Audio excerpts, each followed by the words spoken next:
Welcome to the Export to Japan podcast. Export to Japan. ポッドキャストへようこそ。 Bringing you the latest information on the Japanese market and doing business in Japan from the British Embassy in Tokyo. For the web's richest resource for companies looking to do business in Japan, visit exporttojapan.jp. And now, today's host, Steve Crane. Hello and welcome to this first episode of the Export to Japan podcast. Throughout this series, we aim to give you a clear picture of what's happening in the Japanese market by bringing you conversations with people who are at the heart of the Japanese business community. Today we are joined by Tim Romero. Tim is a 4-time company founder, an investor, an author, and educator who has been in Japan for more than 20 years. His podcast on Japanese startups, Disrupting Japan, is hugely popular, and he has recently been appointed as CTO for Tepco's Business Innovation Task Force. What better person to talk to for our first podcast? And now, without any further ado, we bring you Tim Romero. So I'm here with Tim Romero right now. Tim, thank you very much for joining us. Delighted to be here. Yeah, it's a pleasure to have you on board for our first podcast. So by way of introduction, Tim, we'd love to know a little bit more about your background. We know you've got 20 odd years of experience here in Japan, but what was it that brought you to Japan in the first instance? And if you could just give us an overview of what you've been doing in those 20 years, please. Okay, well, I'll try to condense that down as much as I can. So I actually first came to Japan on a record contract. I used to be a professional musician. A Japanese company brought me to Japan. My music career was short, even by Japanese standards. And I bounced around into a number of jobs. But in 1998, I was working for an import-export company. This internet thing sounded interesting to me, so I quit my job. I started my first company. I sold that to Digital Garage a few years later. In the years that followed, I sort of did that again 3 more times. Sold 2, bankrupted 2, so 50-50. It's not too bad in terms of startups. That's a pretty good ratio, I think, it's actually. okay. Yeah, it's good going. I've also worked in market entry. I ran the Japan office of a SaaS company called Engine Yard, and I've worked with other companies as a consultant, helping foreign companies come into Japan. But I'm probably best known for what started out as a hobby, which is a podcast called Disrupting Japan, where I'll sit down with Japanese startup founders, and we'll discuss in English, so there's alcohol involved in a fair number of these interviews. But we'll talk about not so much their companies, but what it's like to run a startup here, how little companies can sell to large enterprises, and some of the social aspects. How they managed to convince their wife to let them quit Mitsubishi and start a crazy startup, things like that. Great. Okay. Well, certainly that part of it I want to learn a lot more about, because I'm an avid listener of your podcast. Well, thank you. And keen to learn more about that. So we'll come on to that in a moment. But let's just dive back and pick up on a couple of those pieces that you mentioned. So in my opinion, that is a very impressive ratio. If you've been involved in getting 4 companies off the ground and you've managed to get 2 of them successfully exited and maybe 2 didn't get to that point, that's an impressive ratio. I guess a good start point would be, for our community of listeners out there, what would be your general thoughts on what some of the key ingredients are that they should be thinking about when looking at the Japanese market and aiming to bring a business here or be successful here compared to other markets around the world? What are those unique points about Japan that one should consider? I'd say probably the most important thing when you're looking at general advice, not something in a specific industry. I think Japan is very sensitive to market commitment. So any company that's coming into Japan, it's very important to signal that you're committed to the market. Particularly technology companies. Japanese industry has what I consider a healthy mistrust for foreign technology companies, because they have a habit of blowing into the market and saying, look, we've got this great solution, it's going to solve all of your problems, and then disappearing in 2 or 3 years. Right. So I'd say either have the financial resources to commit to at least a small office in Japan, or have a well-established sales partner who is really committed to moving your product here. Okay. So would you say that those two options you've mentioned there, would they really be the main two choices, or are there any other ways companies could consider it? There's lots of ways. When you start looking into specific industries, there's lots of avenues that are unique to an industry. So, for example, a lot of companies have been very successful with online sales, particularly if you're selling either very high technology or very niche. Some foreign companies have been very successful in Japan without even having a localized website, because what they're providing is just so unique.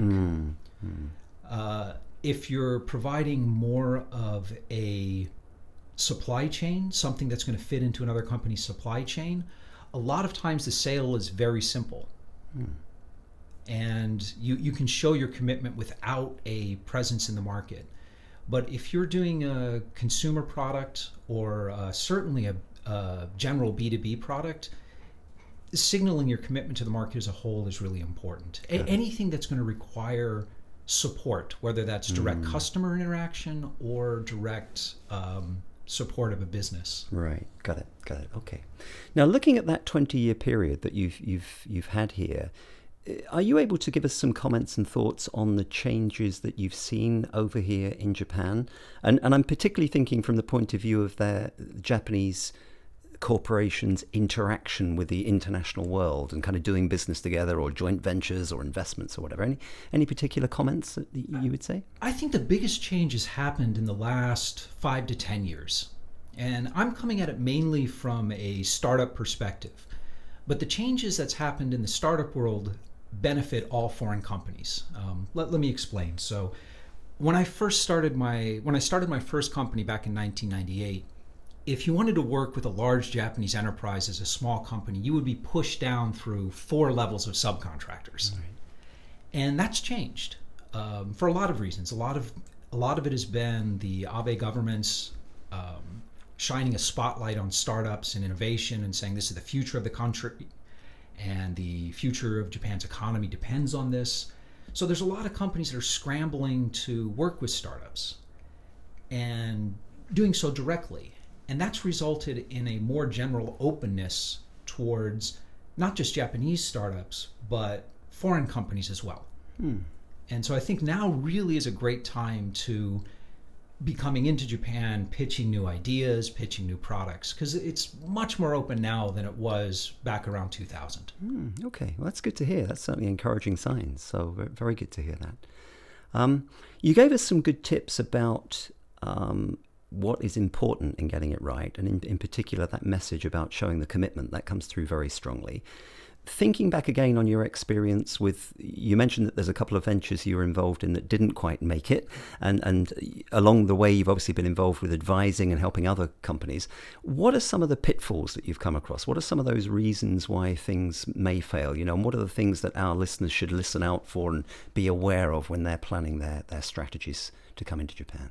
Well, I think the reasons I've failed are different from the mistakes I see foreign companies coming to Japan. So okay. the mistakes I've made, I try not to make the same mistake more than once. I make new and different mistakes with every company. But in my case, they have tended to be misjudging the size of the market based on initial reaction. So I would get a tremendous number of excited users early on, but that wouldn't necessarily translate into a wider spread adoption. That's kind of sunk a few of my other projects, as well as one of those 4 startups. The biggest mistake I see foreign companies in general make when coming into Japan early on is reading too much into strategic partnership agreements and distribution agreements that don't have specific monetary commitments attached. So right now, especially, but actually any time in the last 10 or 15 years, it's very easy if you've got an interesting product, whether it's a technology product or a new beverage or anything, to get meetings, because people want to meet you. They want to know what's happening in the outside world. A lot of companies want to sign strategic partnerships so they can make an announcement. They can have a press release showing how forward-looking they are. And so the mistake a lot of companies make is they'll come to Japan, they'll set up a lot of meetings that will go fantastically well. They'll be told how innovative they are and how well their product's going to do in Japan, and they'll sign 3 strategic partnership agreements, and then they won't be able to move any product. So I'd say the number one mistake I see people making again and again is putting too much faith in these strategic partnerships or non-committal distribution agreements. Okay, that is absolutely fascinating. Thank you for sharing that. So just to sort of dig a little bit deeper on that to try and really get some clarity around it, hearing your wealth of experience there, there's a couple of points that I kind of identify. One might allude to getting your research right. So for example, in the first instance, I think you were referring to one of your challenges that didn't go so well, and you were saying perhaps you didn't quite anticipate how the take-up would go or the usage would go. So that one might suggest that's a point of saying, well, was there a chance that you could have done more research or understood the market better, possibly? So that's one interesting point I'd like to just again hear your views on, and the ways that foreign companies could go about doing that research, because that's not easy, of course, when you're sitting overseas looking at the Japanese market. So that's one point. The second point that kind of came across was really when you spoke about the agreements that you may make and that monetizing bit. So again, would that suggest that foreign companies should negotiate and talk a little deeper and a little harder and a little further before they sign up to those agreements, to get the Japanese side to give more commitment to a financial side? I mean, I'm trying to explore a bit more detail about what you're saying. I think it's not necessarily negotiating harder or further. It might be negotiating longer, right? Because it is very difficult to get a financial commitment from a reseller. If you do, you've got someone who's really, really excited about your product and thinks they can move it. And that's a great sign. But a lot of times it's simply, again, signaling your commitment to the market. So it might take 3 or 4 meetings. It might take them flying out to London to visit you at headquarters and look at your production facilities, perhaps. So meaningful relationships just take a little longer to build up in Japan. The process is the same, but the time frame tends to be stretched out. So there's nothing necessarily wrong with these strategic agreements, but you need to view them as just the very first step in building the relationship. Got it. In terms of the market research, yes, absolutely. Gauge the interest of actual users yourself and strategic partners, but engage a reputable market entry or a market research firm to get a sense of what the overall demand is. Now, in my case, I was always, bootstrapping my own startups, so there's a lot of guesswork involved in that, so I didn't have that luxury. Of course. The one thing I would caution, though, about market research in general is it is very effective if you are selling a product that is a substitute for an existing product, if it's something that is well defined in the marketplace. If you're selling something that is innovative, that is new, you're not really going to get that accurate an image of what your market is from market research. Right. Okay. It's something you really need to sit down with your users and get some feedback, and you might have to tweak the product a little bit for the Japan market. Right. Yeah, that's good advice. I understand exactly. Okay, great. Okay. Now, bringing things a little more up to date then, one of the points that I noticed when we were doing the research on you is you've recently got involved with Tepco here. Yes. Are you able to talk about that? Can I ask you? Yes, I can. Okay, that's great. I had to kind of keep it quiet for a couple months, but it's all out in the open We're on now. safe ground now. Good. All right. Well, that's great. I'm sure our listeners will be keen to know a bit more about that. So before we talk specifically about that role, the question I want to ask you initially is, organizations like Tepco, who one might argue are big bureaucratic Japanese machines. Oh, right? there's no argument there. Right. Okay.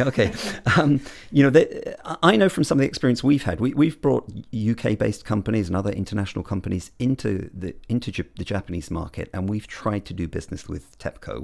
We've knocked on the door. We've been to Tepco. We've had meetings there, and it's always that organization is in that category of a very difficult nut to crack, because they have traditionally been very Japanese. Oh, yeah. Now, it's interesting what Tepco have done of bringing guys like you on board, and we'll talk a bit more about your role in a moment. But the point I just want to get to is, again, from your wealth of experience, are you seeing any changes in the market here for these big, large Japanese corporates, particularly in the technology sector, to now start to open their eyes and accept overseas companies that have got innovation that they want to bring in and have some kind of business collaboration? Are you seeing any changes there or not seeing any changes there? I am seeing changes, but I think we need to break those companies into two kind of broad categories.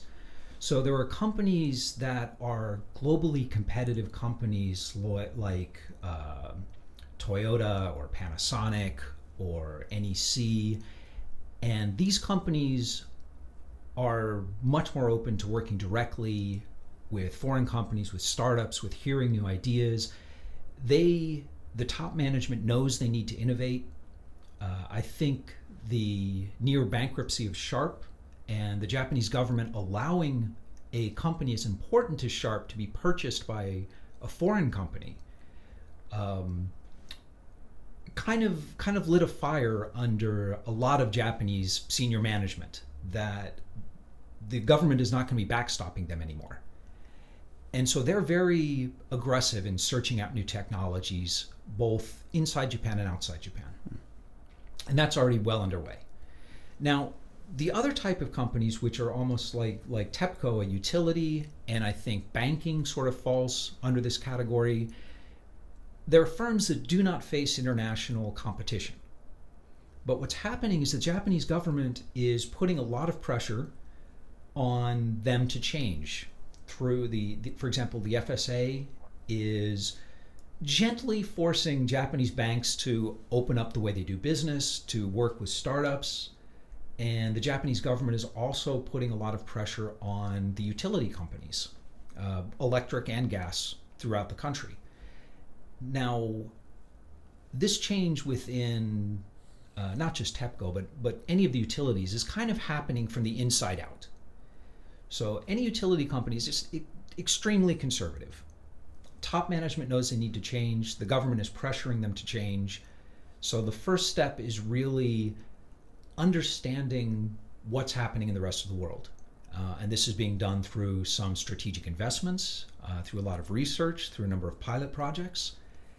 And the next stage will be actually deploying this technology and making some changes.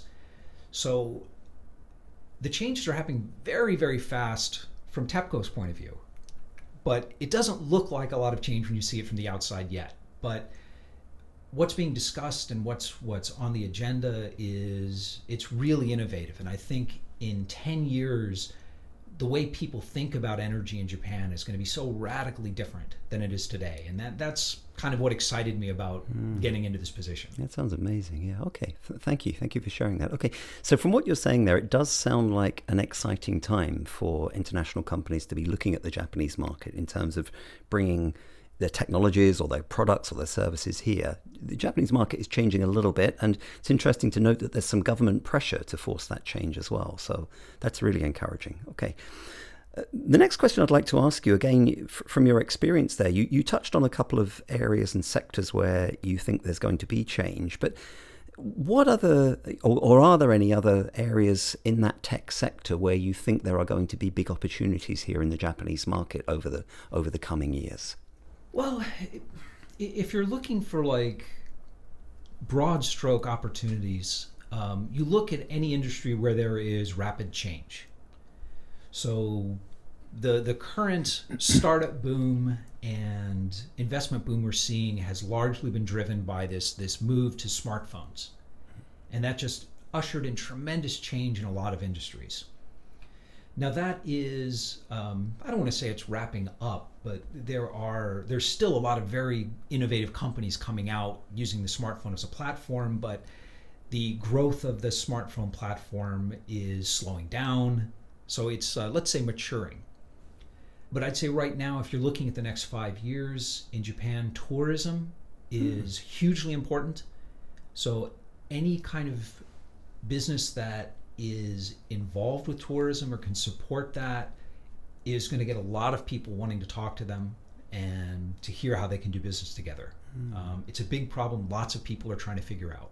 Okay, fascinating, yeah. And sort of linked to that one, that dovetails quite nicely into some of the big sporting events coming up. I think the Rugby World Cup is coming here in 2019. That's and right. Tokyo 2020. Again, any thoughts and comments on that, on how you might see opportunity around there? I mean, tourism obviously is heavily linked to that, but... Yeah, to be honest, it's a little outside my area of expertise. Okay, sure. I just noticed there's a tremendous amount of investment being made in it. There are a lot of economies outside of, say, Tokyo and Osaka who are sort of like trying to reposition the whole economy to be more tourism friendly. So I see it as kind of this big opportunity in Japan. There's a lot of money being invested in elder care. If you look for anything that's changing, Yeah. or any place where people are scared, fear is a fantastic motivator. And well, this is why Panasonic and all of these electronic companies all of a sudden are opening up and trying to work with startups and trying to find the next great product, is because they're afraid that what happened to Sharp will happen to them. Okay, great. Fabulous. Okay. Well, that links us in quite nicely to start to bring things really up to date. So one of the things I want to understand and explore is the amazing work you're doing with disrupting Japan. So tell us a little bit about that. You've been going on that for, is it 2 or 3 years now? 3 years, almost exactly 3 years. Okay. It's a podcast I started because, well, quite frankly, I started it because a book deal I was negotiating fell through. And it just, it seemed like writing a book's a whole lot of work, and nobody makes any money writing a book. At least I wasn't going to. And I had the idea of a podcast that I was just going to be interviewing my friends. I didn't think a podcast on Japanese innovation and entrepreneurship would ever have a listenership more than, like, I don't know, maybe 100 or so. And we've got a little over 3,000 listeners per show now. Fabulous. Congratulations. I think there is this tremendous interest in Japan all over the world. And I've expanded a bit. I've had some interviews with the Japan CEOs who've led the market entry of, like, Oracle and PayPal, as well as more of the homegrown entrepreneurs. So it's I try to keep it a good balance. Okay. I'm curious to know, what was it about podcasting that grabbed your attention? You just told us how you linked in from the book deal, but why podcasting? What got you to record your first one? I'm not sure. It was just one of these crazy side projects I started. And, behind those 4 companies I've started, there was probably 24 side projects that never really went anywhere. Okay. This is where a bit of that serial entrepreneur tagline is coming through, right? Maybe it's a bit of the serial entrepreneur mixed with a bit of the musician as well. Right, yeah, of course. So it's another way to get behind the microphone. Yeah. But an amazing community is built up around the show. Next week, we're going to be having our 3rd anniversary live show, and last year about 160 people came out for it. We're expecting about 200 this year, and I couldn't stop if I wanted to. Is that event that you're arranging, is everybody welcome, or is that by invite only? Absolutely, everyone is welcome. All right, so you better just give it a plug. Where is it? What day and where? It's on September 19th. If you come to the website, disruptingjapan.com, it's got a big banner right up there at front. It's in Super Deluxe in Roppongi. Great. Well, let's hope you get plenty of people coming along to that. So, now, as you've gone through that journey, it's 3 years, as you mentioned, and I think I'm right in saying you've just done your 100th podcast, is that right? That's right. My 100th came out just a few days ago. Listen to that one. It's as good as all the others. A very good podcast. So, but as you've gone on the journey, you sort of described to us where it all started and why you started. But it's obviously something that's gained huge momentum. And if you're getting up, around 3,000 listeners for each show now, that's a great performance. I mean, how has that kind of unfolded for you over the last 3 years? Was there a point where you suddenly thought, hey, this is getting a bit serious, I've got some momentum going here, and is it, is it different today to you? Now you've nailed your 100th podcast and you've got your 3,000 listeners. Are you in a very different place to where you were when you started 3 years ago with your thought process on what it's all about, and where are you taking it? I actually went through a couple of phases with it. So the 100th podcast, I told the story of a company I shut down right before it became my fifth real startup. And actually that happened about a year ago. And after I shut that down, I was looking for something to do next. And I decided to make Disrupting Japan a job. And so I sold advertising, and I was a full-time podcaster. And I did that for about a year. And it got to the point where I love the conversations I get to have. And I mean, I just feel so lucky I get to sit down with these really creative people and pick their brains. And I'm sure a lot of Japanese are a lot more comfortable answering questions directly in English than they are in Japanese. Right. Yeah. But when you do it professionally, I was spending about 60% of my time doing ad sales. Ah, okay. Which is not something I particularly enjoy. Right. And so just a few months ago, I kind of decided to wind down the professional aspect of the podcasting. And this is the same time that the Tepco opportunity came up. So in a way, I'm almost back in the same place that I was when I started, where I'm just doing it for fun and because I love doing it. Right. I just have a lot more people listening to it. Yeah. That's very interesting. And I think I can relate to what you're saying there, because sometimes these things that one can be so passionate about become hugely successful because the passionate part comes through, doesn't it? And when a commercial aspect sometimes comes in, and hey, we all have to keep the wool from the door and feed ourselves, right? So that part comes in for everybody in your life. But when that part starts to come in, it can sometimes just take a little bit of the fun and the original edge off of it, can't it? So it sounds like you may have gone through that curve and come out the other side a little bit, right? Exactly so. Yeah, I mean, interesting. In a sense, it's very similar to what happened in my music career. I learned much quicker with the podcasting. Rather than the 6 years I spent as a professional musician. It's I always loved the music. I just hated the industry. Right. And unfortunately at that time, I'd spent 20% of my time doing music and 80% of doing industry stuff. Okay.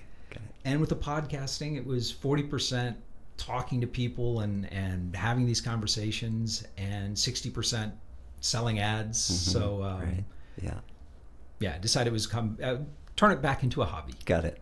Okay. Now, just to help our listeners that maybe haven't tuned into any of your shows yet, and I hope they do go out there and start to listen to some of them, because there's a wealth of great podcasts out there. Just so we can really explain what it does. So they're mainly focused on the Japanese startup community in Japan. Is that right? Would you like to elaborate and just explain a little more about that? Well, sure. Most of them are. Most weeks I'll pick one startup founder and I'll sit down with him or her and talk about how they started their company, what was difficult, what was easy, what was surprising, what they think should be changed in Japan to foster entrepreneurship. And we don't spend a whole lot of time talking about their particular company. Well, actually we do, but I edit that way down. But it's really more of, I think, looking at startups gives you a perspective on the country that you wouldn't see otherwise. So looking at startups is kind of telling you what problems a society is trying to solve. And that gives you some interesting insights on the society. And that's kind of what I enjoy about it. And that's what I try to convey with the podcasts. Some of the things that a lot of people find surprising is that about 20% of my guests are women. There are a tremendous number of women entrepreneurs in Japan. I think the ratio is probably higher here than it is in San Francisco. Wow, really? Yeah. That's amazing. Well, and I've had 2 different women founders explain to me that it is socially easier for women to start a company in Japan than it is for a man. And the reason they give is that Well, if you're a man and you go to Todai or KO and you graduate, you've got some real pressures on you. I mean, you're carrying the family name. You've got, great things are expected of you. But as a girl, traditionally, it's kind of like most of the family expectations are sort of like, oh, well, you're going to get married in a few years. So if you want to do this startup thing, you go out and you do that. How interesting. And so, a number have told me that, no, it's socially easier for Right. women. Isn't that fascinating? Yeah. Rightly or wrongly, right? Rightly but or it's wrongly, but that that's- is the situation, right? Fascinating. Absolutely fascinating. Okay. I'm also curious, do you know the split between Japanese listeners and non-Japanese listeners? Do you know that ratio? Or I do you think, not have that? well, it's about 40% of my listenership is in Japan, Oh, okay. and 60% is overseas. Right. The exact breakdown is probably 20% Japanese and 80% primarily English speaking, Right. Okay. or let's say Got it. other. Got 'cause it. it's Yeah. Okay. Yeah. Fascinating. Okay. So one bit of good news that we can reassure all your dedicated listeners and subscribers is that although you've taken this new exciting role with Tepco, you're still going to be carrying on with the podcast in just the same way. absolutely. Yeah. Good. Well, that's good to hear. That's good to hear. Okay. Great. So we touched on the Tepco role a little bit, and you shared a bit with us about that. But could you just elaborate a little bit more about what that role is that you're going to be doing there, and what your contribution is for that company?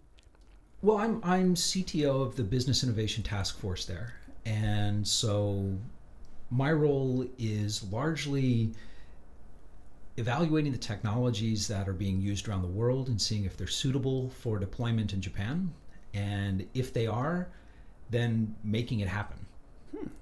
Quite simply. Do you mean technologies that Tepco are using themselves already around the world? No, that are being you're, used You're by- looking outside of Tepco at Outside of technology Tepco. that's out there, right? So the energy industry globally is going through this huge wave of deregulation. So energy production, energy transmission, and energy retailing around the world, those are being split up, including Japan. And so the transmission is kind of a natural monopoly. You're not going to have a lot of different companies out stringing these, high voltage power lines around the country. But energy production is going to be very competitive, particularly among renewables. And energy retailing, sort of consumer products that use energy, different ways of analyzing and consuming are there's going to be a lot of innovation there.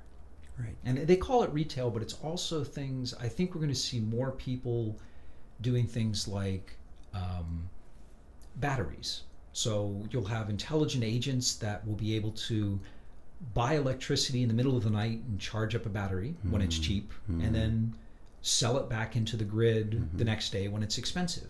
Right. Yeah. And over the next, and these are pilot projects that are being run in markets all around the world. And so Tepco is really interested in learning what's going on, and if something is successful overseas, thinking about deploying it here in Japan as well. Got it. Okay, a couple more questions on that one. First of all, it's kind of intriguing that they've hired a foreigner, and I mean that in the politest possible way. They've hired a non-Japanese person into that role rather than having a Japanese person doing it. I mean, before I move on to the next question, have you got any comment on that? It's quite an intriguing point in itself. I think the bigger gap for them wasn't so much the Japanese versus foreigner, it was the entrepreneur versus large company person. Right. So both the frictions I experience and the value I add are largely based on the entrepreneurial attitude, the rapidity of change, the flexibility of applying new technologies. Right. Got it. Okay, I understand. The second question I wanted to ask is, when you're in this role, when you're out there, looking globally at the innovation that's going on and the new things that are going on that may be of relevance and of interest to Tepco, what are the potential commercial models? And I'm obviously again thinking about our audience listening in here, and there may well be some innovative companies out there listening in thinking, hey, I've got a particular solution. I've got that battery that can, charge up overnight and feed back into the grid. And I'm sure I would love to talk to Tepco about it. Now, is it a case of Tepco are looking out for these innovative technologies that they would then develop themselves? Or would they be looking to do collaborations with overseas companies? Or would they be looking to acquire overseas companies? What kind of commercial models could come out of this, Tim? I think a lot of that is currently being discussed. Okay. I think it's far more likely that they would, for any given piece of technology, it's going to be far more likely that they'd want to partner with a foreign company and deploy it in Japan rather than try to clone it, because that's not what they do. They're not good at that, right. And it's far cheaper to buy a working product than to try to build one yourself. Right. In terms of actual acquisitions and things, I think it's way too early to tell. I mean, Tepco's made some really interesting strategic investments, and what'll happen in 5 or 10 years, who knows? Yeah, okay. I guess one final point I should clarify is it with this division, and I realize it's early days, you've only been in the job a couple of months or something, so you're working things out with your colleagues, but is it a case of there's likely to be a very clear strategic plan that you and your colleagues are really going out actively looking, and it's going to be driven by what Tepco is looking for? Or are you guys open for companies to contact you if they believe they've got some innovation? Oh, we're absolutely open. Okay, great. Yeah, we'll put my contact info up at the site. It's great. And please. Any interested party can get in touch with me. They can get in touch directly. Great. All right. Well, that's good to hear. Wonderful. Thank you.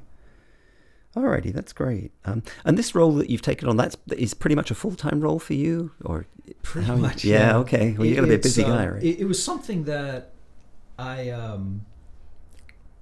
they hired me very quickly, so I was expecting a company the size of Tepco to want to wait like 3 months or something. So I started almost immediately. So.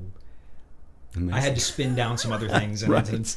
But yes, it's pretty much full-time. You sound like the kind of guy that works pretty much 24/7 anyway, so I can imagine you've got a lot on your plate. My wife hates it. Yeah, I can imagine.